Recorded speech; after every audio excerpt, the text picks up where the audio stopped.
Hey there, welcome to the Movie Review Mom YouTube channel. I'm the mom and I do the movie reviews, and my goal is to give you the heads up on filmmaking quality and content so that you can decide whether or not you want to spend time or money or both sometimes watching a particular film. So the specific film I'm reviewing today is called Lisa Frankenstein. This horror slash comedy slash romance is now playing in theaters and available for purchase on Vudu. The film is rated PG-13. However, I think for content, it really should have been rated R. I'll get to that in just a few minutes. The length of the film is an hour and 41 minutes, and I think that was a little too long as well. I'll get to that in a few minutes. And my overall movie review mom grade is a B minus. It wasn't my particular cup of tea, and I'll explain that. I'll give you an overview in a nutshell, and then I'll point out things I liked, things I didn't like, tips for parents, interesting lines, funny lines, themes worth talking about, and recommendations for other films that are sort of similar that you might also really like. All right, so in a nutshell, this quirky throwback of 80s horror was directed by Zelda Williams, who is the daughter of our beloved Robin Williams. We miss him so much. I know everybody does. This is her directorial debut of a major motion picture. Writing credits go to Diablo Cody, who also co-produced it. The story is about a teenage girl who is willing to murder to bring her corpse crush to life. Yeah, it's weird, right? It's However, I definitely recognize that there will be a cult following for this film. For those that like that dark horror comedy, I think that they will really get a kick out of this movie. But I'm getting ahead of myself. Let me give you some tips for parents in case your kids are interested in this film. There are teenagers who drink alcohol and take drugs. One of the characters tells Lisa Frankenstein that everyone pleasures themselves and it's totally fine. We see teens in bed together. We see blood splatters and body parts, brutal murders, and talk of not wanting to be a virgin and male body parts.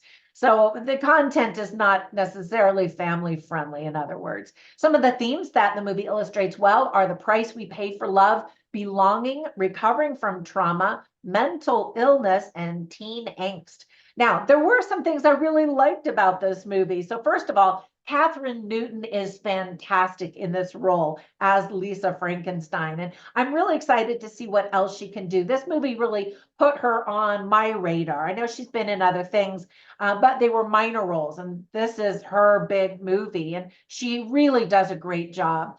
Another standout for me is Carla Gugino. She just made me laugh every time she was on screen and cringe at the same time.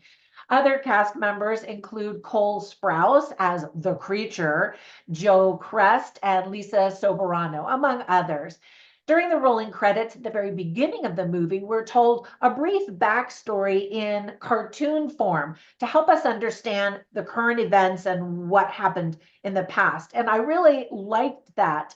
There's another dream-like sequence that I thought was super creative, and I wanted to see more of both of those things. Some of the cartoon and the dream-like sequences blending black and white and cartoon, and I just thought that that fit really well with this type of playful horror. Now, the color palette, the hairstyles, the home decor, music, clothing, all of it instantly take us back to the 1980s. And the story itself has plenty of 80s tropes as a playful nod to past films like this one. And to top it all off, there is a very fun soundtrack that takes us back to the best music ever, the music of the 80s. Now, there were some things I didn't like, obviously. There's a musical number of sorts that isn't very good.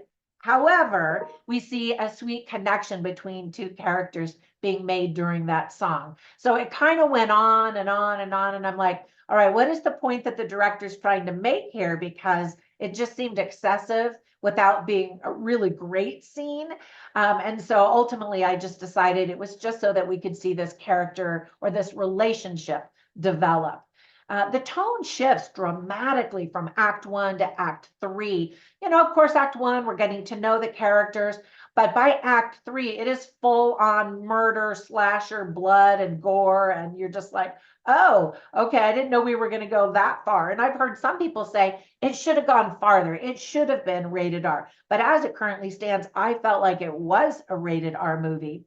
And some of the scenes definitely could have been cut or at least shortened to reduce the overall length of the movie. I kind of felt like it overstayed its welcome. It was making the same points over and over again in not necessarily new ways, maybe just gorier ways. And then there are several plot points that don't make sense. When I was done with the movie, I was like, oh, I guess I laughed a few times, but it was kind of gross. And, again, not my favorite type of movie. But again, I know that there will be a lot of people that really get a kick out of this.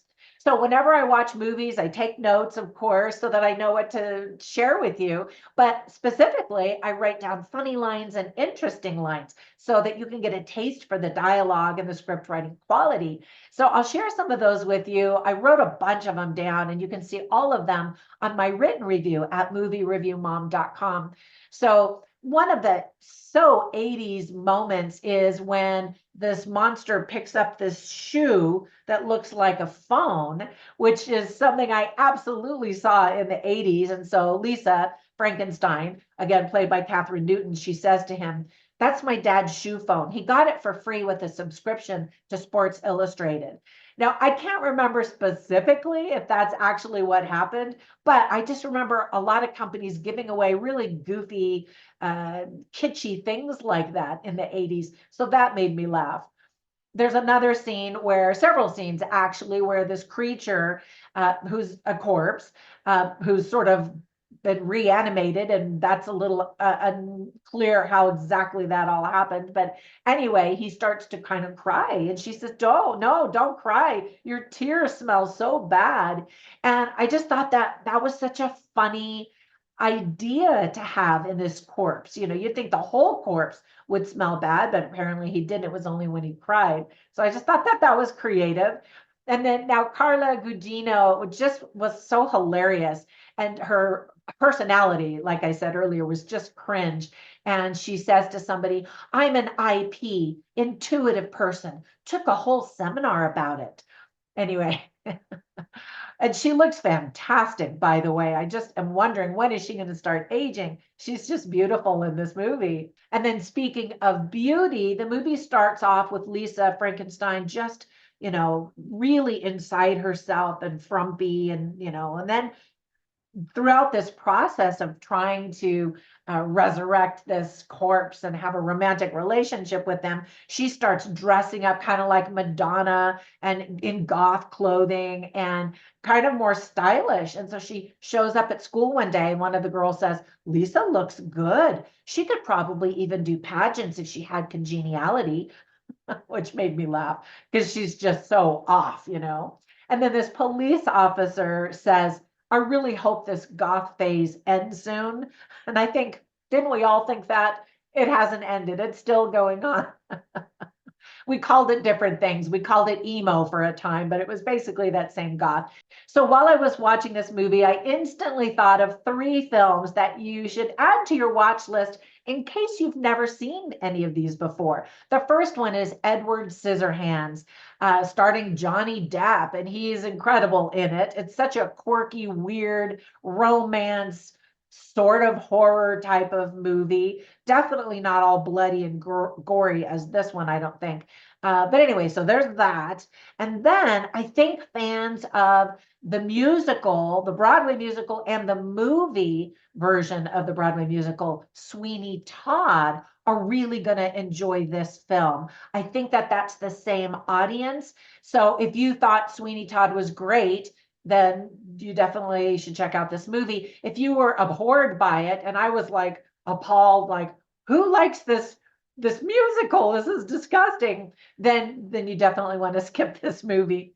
And then another similar type of creepy teenage angst, horror, brutal murder type of comedy is Heathers, the movie. All right, so hopefully that gives you an idea of what to expect in this type of movie, this specific movie, I should say. Hopefully you'll get a kick out of it if you watch it, and if not, well, I told you so. So have a fantastic day, and I will catch you in the next one. Bye for now.